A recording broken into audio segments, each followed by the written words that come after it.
ہم دنیا والوں کی نعمتیں دیکھتے ہیں اور خود آ کر پریشان ہو جاتے ہیں، ڈی مورلائز ہو جاتے ہیں۔ نہیں میرے پیارے اسلامی بھائیوں، ایسے زندگی نہیں گزرنی۔ اگر آپ اپنے سے زیادہ نعمتوں والوں کو دیکھ کر پریشان ہوتے رہیں گے تو ہر سیر کا سوا سیر موجود ہے۔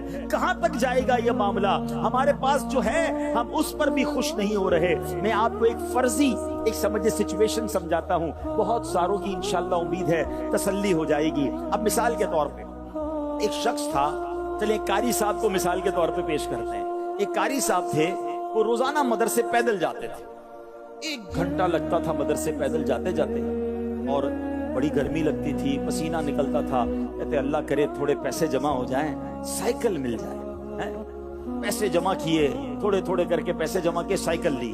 جیسے ہی سائیکل لی، اب اس کے بعد آپ جو ہے وہ اپنے سائیکل پہ مدرسے جانے لگے۔ جو 1 گھنٹے کا سفر تھا 25 منٹ میں ہونے لگ گیا۔ بڑے خوش، دوستوں نے کہا بھائی سائیکل لی ہے، کوئی دعوت تو ہونی چاہیے۔ کہا چلیں چائے پیتے ہیں، چائے پلایا دوستوں۔ اب تھوڑے عرصے کے بعد جب سائیکل چلاتے چلاتے جا رہے تھے، سائیکل رکی سگنل پر، تو برابر میں ایک بندہ موٹر سائیکل پر آیا۔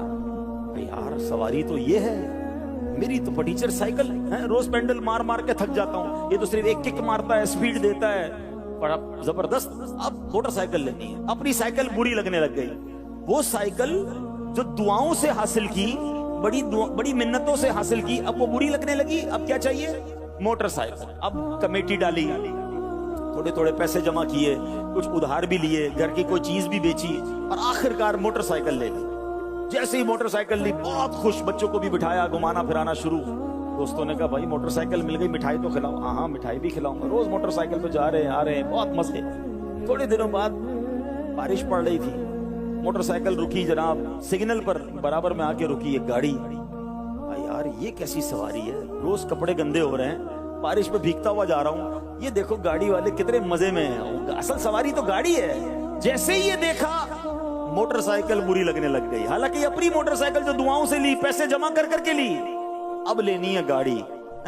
اب بیوی سے بھائی لڑائی ہو رہی ہے، ماں باپ سے ریکویسٹ ہو رہی ہے، زیور بیچے جا رہے ہیں، قرضہ لیا جا رہا ہے، کسی طرح ایک چھوٹی موٹی گاڑی لے لی۔ جب گاڑی لی پھر تو پورے محلے میں شور مچ گیا، قاری صاحب نے گاڑی لے لی۔ اچھا جناب گاڑی لے لی، اب گاڑی بیچارے کے پاس تھوڑے پیسے تھے، ایف ایکس لی ہوگی، مہران لی ہوگی۔ وہ گاڑی میں جناب جب نکلا تو پورے محلے نے بھائی خوشیاں منائی، وہ بھی بڑے خوش، دعوت بھی کی، تھوڑے عرصے تک تو بہت مزہ آیا۔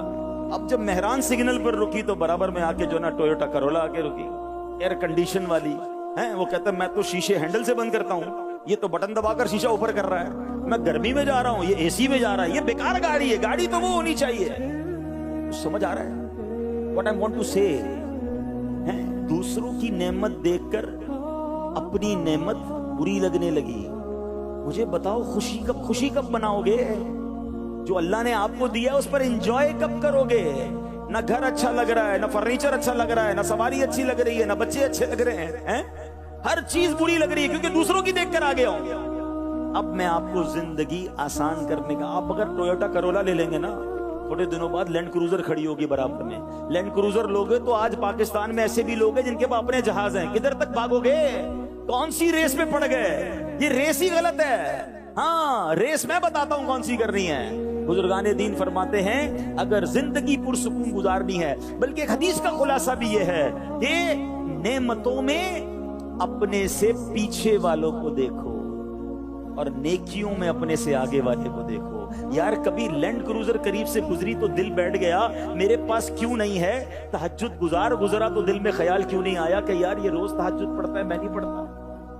میری عمر کا ہی بندہ ہے، عالم دین بن گیا، اور مجھے علم، میں عالم دین نہیں بن سکا، یہ تو آگے نکل گیا مجھ سے۔ یہ کمپٹیشن کیوں نہیں ہوتا؟ ارے نیکیوں میں کمپٹیشن کرنا ہے، اور ہم دنیا میں کمپٹیشن میں پڑ گئے۔ اللہ اکبر! آپ کو کبھی زندگی میں آپ کے پاس جو کچھ ہے اس پر خوشیاں منانی ہے نا، آپ یقین کریں ایک بار کسی ہاسپٹل کا چکر لگائیں۔ میں بھی 2 دن پہلے کراچی کے بڑے ہاسپٹل میں گیا تو کسی اور مریض کو دیکھنے تھا، وہاں اور کوئی اسلامی بھائی اور گھر والے مل گئے کہ ہمارے مریض کو دیکھیں۔ 40 سال کی عمر تھی اس نوجوان کی، ٹھیک ہے، جس کو مجھے دکھانے لے گئے اور بتایا اس کا جگر ختم ہو گیا ہے۔ ڈاکٹر کہتے جگر ٹرانسپلانٹ کرنا پڑے گا، 80 لاکھ روپے کا خرچہ انہوں نے مجھے بتایا۔ میری آنکھوں میں آنسو آ گئے کہ میرا جگر ٹھیک ہے، میں نے اس پر کب شکر ادا کیا یار۔ میں تو کسی کو پتا بھی نہیں ہوگا کہ جگر بھی خراب ہوتا ہے۔ ہمارے گردے کام کر رہے ہیں، ہم جو کھاتے وہ آسانی سے پاس آؤٹ کر دیتے. کبھی سوچا جس کا پیشاب بند ہو جائے؟ کبھی سوچا جس کو جناب کھانا پینا ہضم نہ ہوتا ہو؟ کبھی ڈائلیسس کے مریض سے ملاقات ہوئی ہے آپ کی؟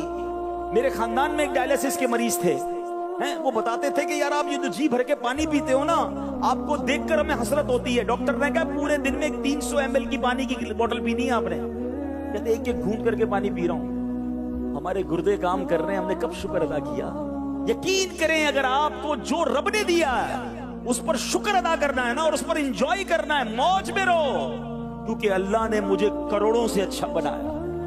پرابلم یہ ہے کہ دوسروں کو دیکھ کر ڈی مورلائز، اور اسی چکر میں انسان حرام کی طرف جاتا ہے کہ میں نے بھی وہ بننا ہے، میں نے بھی وہ لینا ہے، میں نے بھی وہ خریدنا ہے. ارے جو رب نے دیا اس پر شکر ادا کیوں نہیں کرتے؟ اللہ نے تمہیں کروڑوں سے اچھا بنایا ہے. خدا کی قسم، دنیا کے خرب پتی ایک طرف، مجھے اور آپ کے رب نے جو ایمان عطا فرمایا اس کی کوئی قیمت نہیں ہے. اللہ نے بن مانگے مسلمان بنایا نہیں بنایا؟ اچھا پھر صرف ایمان والا بنا دیتا اور حضرت عیسیٰ کا امتی بنا دیتا، حضرت موسیٰ کے زمانے میں پیدا کر دیتا. مگر میرے رب نے کرم والا کرم یہ کیا کہ ایمان والا بھی بنایا اور اپنے آخری نبی علیہ السلام کا امتی بھی بنا دیا. میری خوش قسمتی میں تیرا امتی. خدا کی قسم ساری نعمتیں ایک طرف، یہ نعمت کیسی ہے کہ حضرت موسیٰ کلیم اللہ علیہ نبینا علیہ السلام اللہ کی بارگاہ میں تمنا کرتے کہ مولا مجھے اپنے آخری نبی کا امتی بنا دے. اور مجھے اور آپ کو بن مانگے کون سا کورس کیا تھا امتی بننے کے لیے؟ کون سا ٹیسٹ پاس کیا میں نے اور آپ نے؟ بن مانگے دیا اور اتنا دیا. دامن میں ہمارے سمایا نہیں، آنکھیں سلامت، ہاتھ سلامت، پیر سلامت، زبان سلامت، ارے دل سلامت. جاؤ تو صحیح دیکھو لوگ کتنی بڑی بڑی پریشانیوں میں ہیں. آپ چھوٹے گھر میں رہتے ہیں، لوگ کرائے کے گھر میں ہیں. آپ کرائے کے گھر میں رہتے ہیں، لوگ جھونپڑی میں رہتے ہیں. آپ جھونپڑی میں رہتے ہیں، لوگ روڈوں پر سوتے ہیں. آپ روڈ پر سوتے ہیں، لوگ اس وقت جیلوں میں گرفتار ہیں، آپ آزاد ہیں. ہر بندے سے زیادہ مشکل میں لوگ موجود ہیں. میں آپ سب کو یہ دعویٰ کر رہا ہوں، چیلنج دیتا ہوں، جیسی آپ لائف گزار رہے ہیں کروڑوں لوگ اس لائف گزارنے کا خواب دیکھ رہے ہیں. اللہ نے ہمیں اور آپ کو عطا فرمایا. شکوے، شکایات، ڈی مورلائز، آلویز انسان نے سر پر طاری کر دیا، میں پیچھے رہ گیا، میں قرآن کی تعلیم کرتے کرتے کب آگے بڑھوں گا، میں دیندار بن گیا، میں پیچھے رہ گیا. ارے یہ تعلیمات نہیں ہے اسلام کی. ہم دنیا میں مسافر کی حیثیت سے آئے ہیں. اگر اللہ نے دنیا میں تھوڑا دیا، راضی رہو. سنو حدیث پاک، ایمان تازہ ہو جائے گا. سرکار دو عالم علیہ السلام فرماتے ہیں جس کا مضمون ہے جو اللہ کے تھوڑے دیے پر راضی ہو جائے، اللہ بھی اس کے تھوڑے عمل پر راضی ہو جاتا ہے. اللہ اکبر. یقین کرو یہ سودا مہنگا نہیں ہے. دنیا میں تھوڑا ملے اور رب میرے ٹوٹے پھوٹے اعمال پر راضی ہو کر مجھے جنت میں داخل کر دے، یہ سودا مہنگا نہیں. دنیا میں بہت ملے اور قیامت کے دن بہت سارا عمل مانگ لیا تو کیسے جواب دوں گا؟ زیادہ جس کو ملا اس کو ڈرنا چاہیے، وہ کدھر سے لائے گا اعمال؟ اگر غربت ہے، تھوڑا ہے اور بندہ اللہ کے اس دیے پر راضی رہنا شرط ہے. مسئلہ راضی بھی تو نہیں رہتے نا، تھوڑا بھی ہے، شکوے بھی ہیں. راضی رہیں، اللہ کی رضا پر راضی رہیں اور خودداری کے ساتھ زندگی گزاریں. حضرت ابو الحسن علی بن احمد بن حسین یزدی شافعی رحمت اللہ تعالی علیہ کے بارے میں ابو سعید سمعانی فرماتے ہیں کہ آپ رحمت اللہ تعالی علیہ بڑے عالم، فاضل، اچھی سیرت کے مالک، خوددار اور سخی تھے. کثرت سے روزے رکھتے تھے، عبادت کیا کرتے تھے. اس نے اخلاق کے پیکر، ہمیشہ خندہ پیشانی سے ملنے والے اور عاجزی کرنے والے تھے. قناعت اور دوسروں سے بے نیازی کا عالم یہ تھا. ذرا سنیے گا کہ آپ اور آپ کے بھائی کے پاس صرف ایک امامہ اور ایک قمیص تھی. اب ایک بھائی امامہ اور قمیص پہن کر باہر جاتے تو دوسرے بھائی گھر میں رہتے تھے. اللہ اکبر. کیونکہ باری باری وہ یہ لباس بدلتے تھے. ہے کوئی ہمارے پاس ایسا کہ اس کے پاس ایک امامہ اور ایک ہی قمیص ہو، پہن کر آیا، اب جب تک وہ دھلے گی نہیں دوبارہ چینج نہیں ہوگا؟ اتنا شکوہ. ایسی اس کے باوجود کسی سے مانگتے نہیں تھے. اے میرے پیارے اسلامی بھائیوں، خودداری ایک خوبی ہے مگر اس میں فائدے کتنے ہیں. خودداری ہمیں سوال کرنے سے بچاتی ہے. خودداری ہماری عزت بڑھاتی ہے. خودداری دوسروں کی محتاجی سے بچاتی ہے. خودداری ہمارا حوصلہ بڑھاتی ہے. خودداری بھیک جیسی عادت پڑھنے سے بچاتی ہے. نیز سب سے بڑا فائدہ یہ ہے کہ خودداری مخلوق سے ہٹا کر خالق کی ذات میں مشغول کر دیتی ہے.